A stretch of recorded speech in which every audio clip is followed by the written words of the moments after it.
A 25-year concession agreement for the Norman Manley International Airport, NMIA, to be operated by Mexican entity Grupo Aeroportuario del Pacifico was signed this morning. At the signing ceremony, Prime Minister Andrew Holness defended the public-private partnership as an example of the government's growth strategy to bolster the economy. TVJ's Herman Green has the details. The Norman Manley International Airport in Kingston, now under new management. The new management? Grupo Aeroportuario del Pacifico, GAP of Mexico.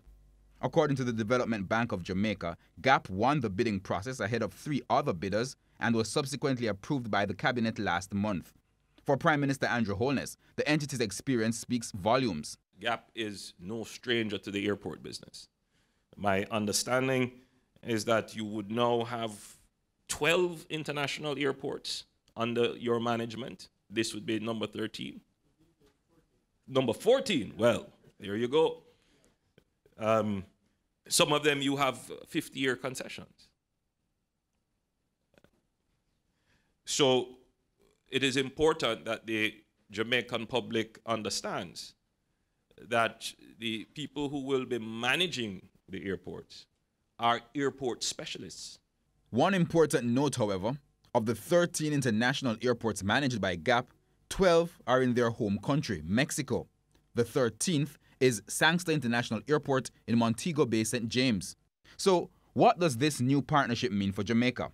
Government ministers say Jamaicans can now expect major infrastructural improvements as well as financial gains. Now, we will be able to expand the runway of the airport.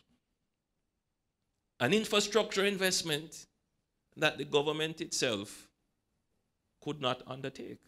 The government of Jamaica will receive a guaranteed percentage of the gross revenues earned at Norman Manley. Mr. Holness also pointed to another benefit, offloading the operational risk a government agency would face in trying to run a major airport.